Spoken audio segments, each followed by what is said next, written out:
Hello, let's continue our Sudoku adventure with Killer Rope Climbing by Strosahl. So we have normal 6x6 Sudoku rules, meaning in each row, each column, and each 2x3 box, we are placing the digits 1 to 6 exactly once each. We also have these killer cages in the grid. It's these cells surrounded by dotted lines. The digits in a cage sum to the value in the top left. So these 3 sum to 9, these 2 sum to 6, etc. We also have these gray lines in the grid. These are palindrome lines.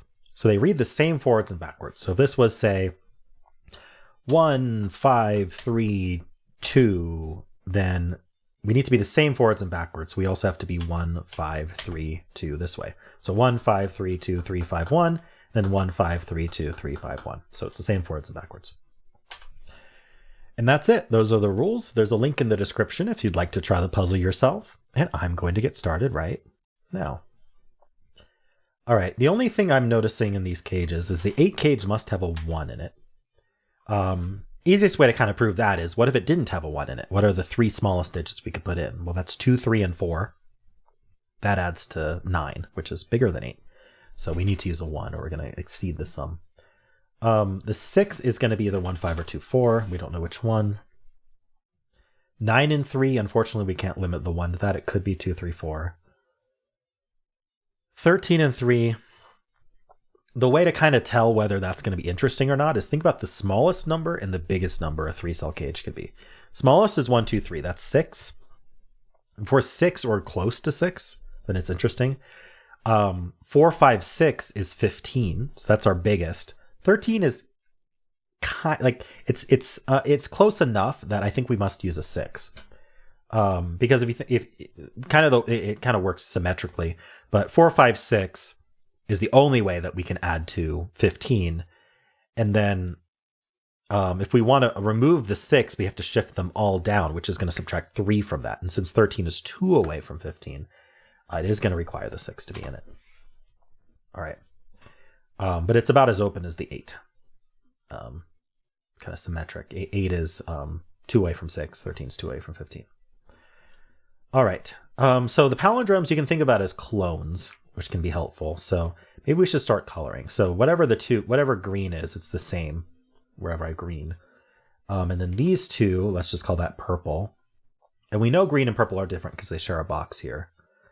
Now these two actually also cannot be green or purple. We can call it orange. Orange can't be green. It shares a column with green and it shares a row with purple. So orange is a third digit. And then this middle one isn't actually cloned anywhere. It's kind of the middle of the palindrome, which doesn't do anything. So does this help me in any way? Purple's one. Where does purple go in this box? Purple looks up here. Purple looks in here. And then this can't be purple because that would make this purple because it's the palindrome and purple's already in the row. So purple ends up right here. And that means purple is actually in the 6 cage. So it's 1, 2, 4, or 5. I am shameless. We will put 1, 2, 4, 5 in there. All right. What about orange then? Yes, that's very interesting. Orange looks up through here, but these two can't be orange because they're cloned over here, and those both see this orange. So if these can't be orange, these can't be. And so we know orange isn't green, and so this is where orange goes. And then now orange needs to go in this box somewhere, and it can only go here just by Sudoku, and it not being purple. Okay, that did not force it into a cage. It does. No, this doesn't clone anywhere. Never mind. Orange is one of these two. So what about green? What do we do with green? This doesn't clone anywhere. All right, what about these 2 digits? They aren't green, they aren't purple, and they aren't orange. Yeah, it shares a box with green, purple, and orange. So this is a new digit. Let's call that blue. So, nope, those are not the same digit, but I can still do it this way because this is a new color because it's in the same box. Glad I caught that. Anyway, these clone here. So blue in this box has to go here. And that means blue's down here in the 13 cage. So it's relatively high, but I can make this a new color just from the box. So let's call that yellow. And that means this is yellow for 2 reasons. It's the clone and also by roping. And we can just make this final digit red.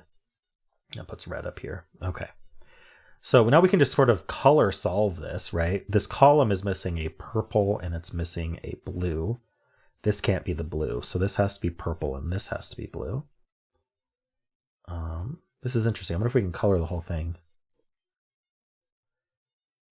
I'm just trying to scan it. Red in this box. One of these two. Blue and blue. Yes, blue ends up here, and that puts orange here. So this is green, yellow. We don't know the order. Anything else I can do with this? Purple in this box goes here. And so at the middle of the palindrome is also what these are. Interesting. Okay, so that's 1, 2, 4, 5. We know, okay, purple isn't 1. 1's in the 8 cage. What a deduction. Actually, that's important because we know purple's in here. So if purple can't be 1, no, that doesn't help me. It can still be 1, 5, just the 1 would be the non-purple. And then purple would be 5. Okay, so I can't do anything with that. We just know purple's not 1. Okay. Never mind on that. Good thing I didn't use that. Here we need yellow, green. Okay, so then what's this? This is red. Red looks down. Was that a clone? Red was cloned down there and I missed it. Darn. Red in this box goes here. And so we do need a green. We need a yellow. Yellow's in one of these two in this box. And so that means it can't be here. So in this box it goes here. And then that finishes the green here. And that places our green down here. The blue looks down, making this blue. And this is yellow. So this is a yellow-purple pair. So we know yellow is whatever adds to 6 with purple. So it has to be 1, 2, or 4. Could be 1. It's in the box with the 1.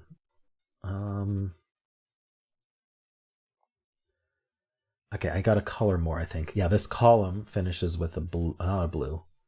Green, purple, orange finishes with an orange. And then these two are the green and the red. Yeah, the red looks in. So that's red. That's green. And we know, okay, this purple looks over. That's been there. Sorry, that's not purple. That's not yellow. No red markings for colors. This is our yellow and this is our green. I probably could have used the roping to help with that. But okay, I'm fully colored. So we're done, right? Anyway, these are 1, 2, 4. And then all the purples are 2, 4, 5. I wonder if that helps this 9 at all. Okay, so we're going to have to like relate our colors together somewhere. Here's something interesting. We know that purple plus yellow is 6. So if these two add to 6, however they add to 6, we need 3 more. And that makes all of the greens 3. So greens are done. They are called 3 now. So we know what blue red adds to, and we know it includes a 6. So anyway, 13 minus 3 is, so this is a 4, 6 pair. That's important. 4, 6 pair here looks up, telling us this can't be 2, 4. And, purple couldn't be 1. So this is the 5 and this is the 1. So purples are 5 and yellows are 1. Okay.